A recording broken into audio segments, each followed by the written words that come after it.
தன்வீன் பெற்ற நூனு அல்லது நூனே சுகுன் பெற்ற நூனுக்கு, அதான் நூனே சாக்கின்.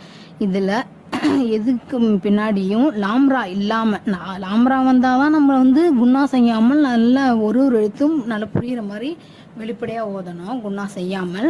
ஆனால் லாம்ரா இல்லாமல் யா வா மீம் நூன் இந்த எழுத்துக்களில், அதாவது அடுத்த வார்த்தையில் இந்த எழுத்துக்கள் ஏதாவது வறுமையானால், 4 எழுத்து யா வாவ் மீம் நூன், இந்த எழுத்துக்கள் 4 ஏதாவது வறுமையானால் அதை குன்னா செய்து ஓத வேண்டும்.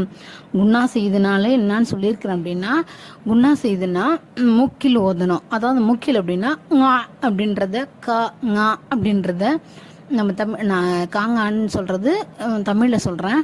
அந்த காங்கா அப்படின்றது எப்படி நம்ம சொல்கிறோம், ங்கா அப்படின்ற எழுத்தை மூக்கில் ஓதுறோம் இல்லையா, மூக்கில் படிக்கிறோம் இல்லையா, அந்த மாதிரி அதுதான் குன்னா அப்படின்றது சொல்லியிருக்கிறேன். அது ஏற்கனவே அந்த மாதிரி குன்னா செய்து மூக்கினால்